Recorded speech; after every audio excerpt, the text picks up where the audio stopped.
August 15th. It's a very special day because it's Korea's birthday. 𝓓𝓮𝓾𝔁, or the National Liberation Day, marks the end of Japanese annexation in 1945 and the founding of South Korea as we know it today. For those of you watching from India, we share the same day with you. Hello, this is Yujin.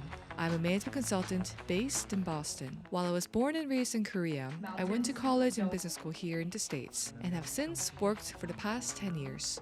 Today, I want to explore what it feels like to be Asian, specifically Korean, living in the United States. While my experience is just one perspective, I hope my stories resonate with you in some way. So let's break this down into 3 parts. First, how others perceive me, then how I see myself, and finally, how I want to ground my identity. And what better place to have this conversation than here in Jeju Island? This is where my parents spent their honeymoon. Now is the perfect backdrop for a family summer vacation. Well, minus my sister, and don't worry, you'll meet her soon in Europe. I often get this question in an Uber, where are you from? I reply, I'm from Korea. And the follow-up is almost always, oh, which one, North or South? If I'm feeling cheeky, I'll say, well, I'm actually a North Korean princess, so our conversation may or may not be recorded. That usually ends the chat, and I get to enjoy a quiet ride. But honestly, it gets tiring to keep explaining that if I were from North Korea, I probably wouldn't be here in an Uber roaming around in the US as a single woman. Even in Korea, I felt like an outsider in unexpected places. One time, I was home for the summer and went to a Pilates studio. No makeup, just a casual t-shirt and a Lululemon shorts. Before class, the instructor approached me and asked, "You're not from around here, right?" I was puzzled. Was it something about me that seemed different? Koreans often have a very distinct style, whether it's the meticulous attention to skincare, the carefully coordinated outfits, or the way they carry themselves. So perhaps my more relaxed, Western-influenced look must have stood out. Even in my own country, there are moments when I don't feel like I truly belong. And sometimes it's right in my face. When I was just starting out as a management consultant, I was at a work happy hour in California. This one person who sat diagonally across from me said, "I worked in Korea before, and I know Koreans." Then he looked me straight in the eyes and continued, "You guys are some of the most hardo, superficial folks. All they care about are shallow things, like looks and money. I wonder why." I was early in my career and didn't know how to respond. What would you have done if you were me? Was there a right way to respond? I'm still not sure if he was trying to offend me, but if so, you should try again in Korean because it's really hard to offend me in English. Then there was April 2021. I was in business school and visiting my sister and close girlfriends in New York. The city was recovering from COVID, and after dinner, we decided to grab fries and chicken nuggets at a McDonald's in Midtown. As we opened the door, a homeless man standing by the entrance looked at us and shouted, "I need a machine gun to shoot you all."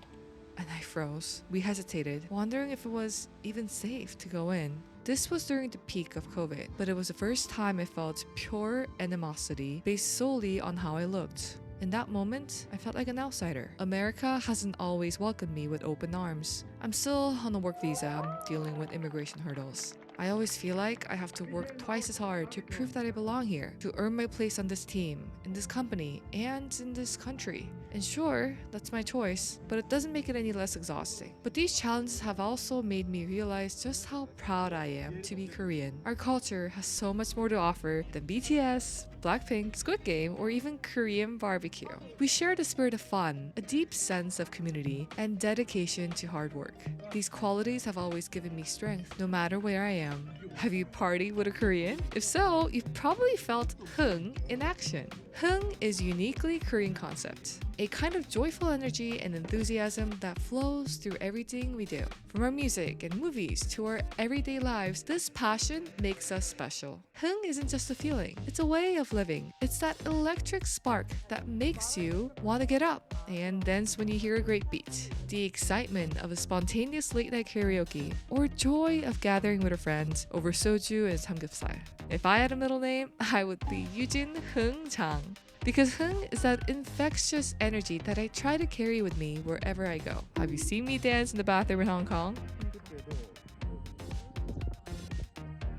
Then there's 𝓮, a quality surprisingly found in a chocolate-covered marshmallow biscuit, choco pie. Korea's roots are in small rice farming villages where people relied on each other for harvest. So, 정 grew naturally from these close-knit communities. It's a profound emotional connection that brings our people together. 정 is why I insist on paying to treat my friends. It's why I cook comfort food for someone who's feeling down, or welcome new people into my life as if they were already my close friends. At work, I show 정 by making sure my team is always well fed by ordering team lunches and snacks. It's my way of showing that I care, that we're in this together. 정 is the invisible thread that connects us, reminding us that even in a busy world, we're never truly alone.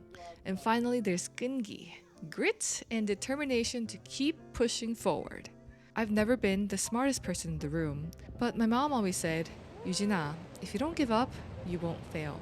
That mindset has been my guide. When I took the GMAT for business school, I didn't get the score I wanted the first time, or the second time, or even the third time. But I kept going until I finally reached a score I felt was reflective of my true ability. For me, it wasn't just about getting into a good program. It was about proving to myself that I can do it. In the end, that drive helped me get a scholarship at Wharton.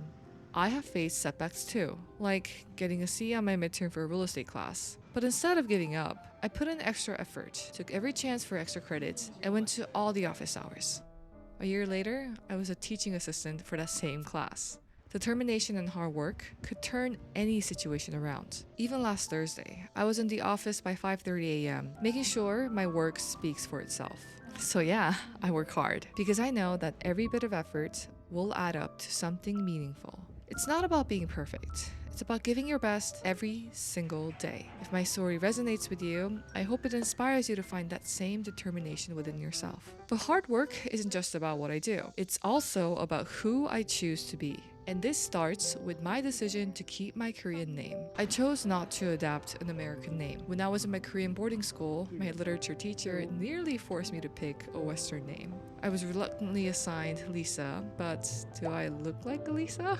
My name has been with me through all the ups and downs, and it felt like changing my name would change me. So Yujin it is. Yu means Jade and Jin means truth. It's the 6 letters that my sister types on her GChat every morning, usually followed by 이거 사줘. Can you buy me this? It's the 2 syllables I hear over the speaker at the Boston Logan International Airport. This is the final boarding call for Yujin Jang. Please board now. It's Changyujin when my mom scolds me for eating a bag of pretzels to stay awake for work. My name has taken on different forms in different places. Yuhin in Cancun, Wheatsun at the 2008 Beijing Olympics, and even Chichini, which my sister affectionately calls me. And yes, it roughly translates to boobs. Every time someone asks me how to pronounce Yujin, it's an opportunity for me to share a part of my culture. My name keeps me grounded and reminds me of where I come from. I choose to stay connected to my Korean heritage through the little things I do every day. I love sharing Korean food with the people around me. At work, you can bet I'll slip in some delicious Korean dishes and restaurant recs for team dinners. I want my colleagues to experience the flavors that remind me of home. Even in my daily routines, I sprinkle in elements of my culture. Instead of using cacao powder in my homemade granola, I mix in soup and make Korean snacks like rice cake dipped in honey for my friends to try. These small actions help me stay connected to my roots and allow me to share my culture with others in simple, delicious ways. It's my way of saying, this is who I am, and I am proud of it. Another choice I've made is to build a community around me that celebrates both my Korean heritage and my experiences here in the United States. I've realized that it's important to find a space where I can fully be myself, and that starts by creating those spaces. I talk about my roots here on YouTube because I want to share my story with you and connect with you if you feel the same way. I want to bridge the gap between cultures, and I've found that being open and honest about my experiences, I can inspire others to do the same. For me, building a community isn't just about finding people who look like me or speak the same language. It's about creating a space where I can share who I am and learn from others too.